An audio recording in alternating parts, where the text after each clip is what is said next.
Hello everyone and welcome to this video of a risk register review and walkthrough step by step. Today I'm going to go through the specifics of this risk register and then fill out a couple of items with you so you get absolute clarity in how you can manage your risk on your projects a lot better. But before we start, I want you to take this opportunity to pause and go into the link in the description and get your free version of this risk register so you too can follow along with me, follow along on this step-by-step walkthrough, and by the end of this video you will have all of your project risks accounted for, identified, you'd assess them and clear actions on how to mitigate them. So you could always stay 3 steps ahead of your project risk and more importantly get rid of that crippling anxiety that comes with managing complex projects that we all know. So before we jump into it and go through a few working examples, just going to walk you through the structure of this document. So as you can see, it's got 3 clear sections: the risk identification, the risk assessment, and the risk mitigation. Now, I always see these 3 individual elements as answering 3 questions which anyone who you will be reporting to will want to know straight away. The identification is the what's happening. The assessment is the so what does it mean for us, what's the actual physical impact. And the third of all is the mitigation, the now what. Great, you've told me what it is, you told me how it's going to hurt us, how are we actually getting rid of it. And each of these individual elements, the date you report it, the phase of the project that it was identified at, just for a bit of good housekeeping, I'm targeting this at construction, real estate development, but as you've seen in our previous developments, all projects follow the same kind of process of, business plan, putting together a brief, designing the product, procuring, constructing and handing over. And if you want to change any of these drop down menus, then in this element here you can just change the phrasing. So we'll change the in use to now really in use, and if all has worked well and I'm confident, it will say now really in use. So if you want to change that, I'm just going to move mine back to now in use, and then again it should be in use. Great. And then your identification, your description, your very high level risk description. What are we talking about? A bit more detail about the impact. If this is left unresolved, what does it do? What category is it? Is it cost, time, quality, statutory, either legal, or is it a combination? And again, if you want to update these to be more specific to your project, just change one of the items in here and it'll automatically update the risk drop-down menu. And then the severity, how much will this hurt us if it actually comes into fruition, and what are the chances of this happening? This is how you actually assess whether it's a high risk, medium risk or low risk. Changing these numbers here, as you would expect, would change the color and the coding here. Anything above a 15 is high risk, anything below 15, I think to 10 is a medium risk, and then anything below 5 is low risk. Cost, is it monetary or is it weeks? Let's just put 7 million in here for this example. And then the risk status, I just leave this in because when you close a risk, it's nice just to get that little hit of dopamine in. And this is really your management section when you're hosting meetings for who's managing the risk. When was it last updated? What were the previous actions that have been completed? What did we say we were going to do last time? Who said they were going to do them? And when are we looking to close out this target date? So that's the ones and zeros over it. That's the overarching premise. Now, let's just go through this with a couple of very high-level examples. So we'll say that the risk was identified in November. Test by spelling. Where are we? 25. Oh, it's nearly the end of the year. And this was identified, when did we say when this was identified? In the procurement stage, and the issue is a delay in construction materials. You must excuse my spelling, I'm chronically dyslexic, so spell check comes to save me at the end of the job, but obviously doesn't highlight things in real time in Excel. The impact of the description will be increased labour costs,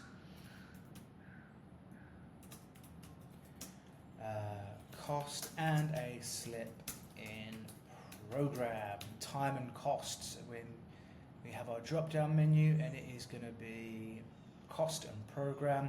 What's the severity of this? If we miss out on our program, it's pretty severe. And if you want to know how to actually critically appraise what numbers each category should have, then again, let us know in the comments and we'll send you a free risk analysis ebook that shows you exactly how to appraise your risk. What is the probability?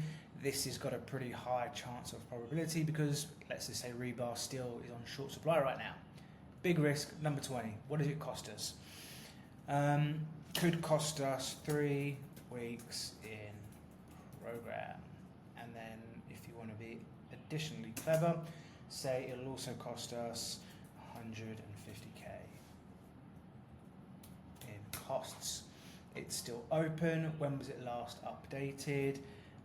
Say it was today, which is the 7th of November 25, nearly the end of the year.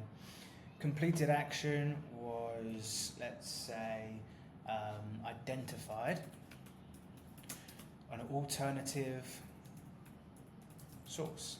That's how you get rid of any material issues. And then future planned action were to buy in bulk and store on site or warehouse. Obviously, I'm just making these up on the fly. They always will be specific to your project. So this element here will really be for you and your team to decide, what are we actually going to do to mitigate this? And this is the most important one because we've all been there in meetings before where everyone realizes what the problem is, but what is nothing without how and who. The what is, this is the issue, this is how we need to solve it.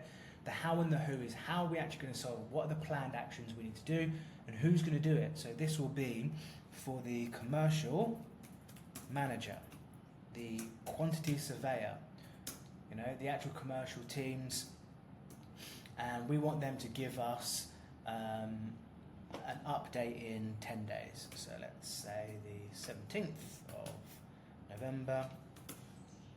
There they go, we've got till Monday. So that'll be very quickly how you would go and put in your risks. Now what I like to do when I'm filling one of these out for the first time is I just like to brain dump, go through my emails and just write out all of the individual risks I can see coming from the individual elements within my inbox. And then when we have our first meeting on this with our individual team members, you'll just ask the group to identify any risks they see forthcoming, and then you'll note them down and add them in on your own time. So another risk we could have is a construction risk because it's already there. We identified this on the 11th of last month, which is a Saturday again. I'm doing a lot of work on Saturday these days. Risk description, what should we have this time? What about a worker injury due to inadequate safety compliance? I'm reading from a previous risk register I've got here and just choosing a couple of good ones that I think might be relevant. So what did I say? Worker injury due to faulty equipment.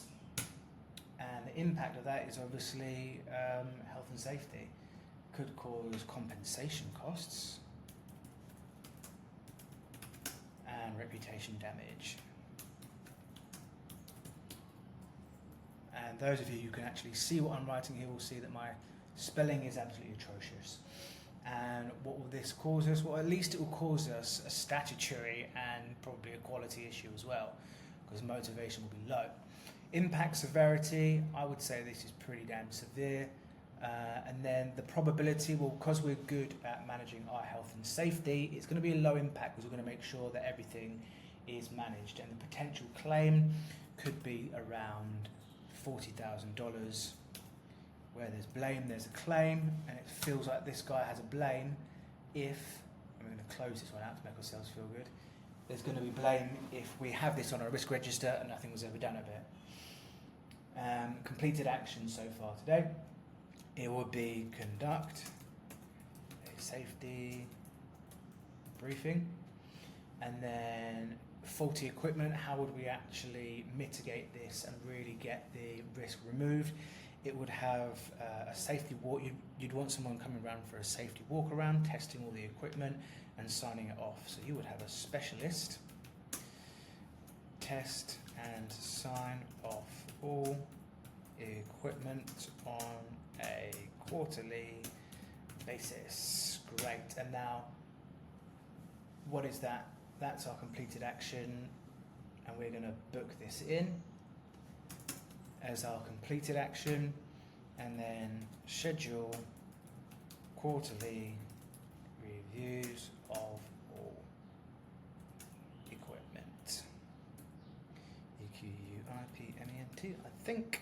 And who's going to do it? It is going to be our site manager, or if you're in the US, our foreman, and our health and safety director to sign this off. And if you really want to go into it, what I like to do, this is a previous example I've got here. I have development to lead with the commercial and technical accountable for the sign-off and acceptance. So here, I would say the site manager to lead and make sure all of these quarterly reviews are in place, and the health and safety director are to sign off all finalised reports. So that way there's clear accountability of who is doing the day-to-day, followed by clear accountability of the gentleman or females who's scratch that. Take this out and post it. You can't gender people these days. The responsibility of whatever person's fucking hell is responsible for doing this. Anyway, target date to get this done. It is going to be on the. It's going to be in the middle of the third month of 26, because that's our next quarterly review. It's a Sunday. Okay, now we're working hard, aren't we? And then finally, let's do a low value effort, and we're going to have that identified on the, let's try not to hit a Saturday, the 10th of December, 25. It's a Wednesday. Good, the guys are working regular hours again. And this is going to be, I know what is a good one for this. We're going to have this in the develop design, and it is going to be a client design change, because we all love a late client design change. The impact is going to be aborted work in design, and it's also going to be added costs for added scope. And what's this going to be a hindrance on? It's going to be cost. Could say cost and quality, but hopefully the design change that's been made is better. And the impact severity, it's not really going to impact us that much. We've got plenty of time in the program, and the probability will be, probably it's going to be pretty high. So let's change this again to keep it low risk, 1, and the probability will be 4. That way it stays a low risk, and it's only going to be a $5,000 change this time. And it's closed because it's already given us the instruction. The last update is early warning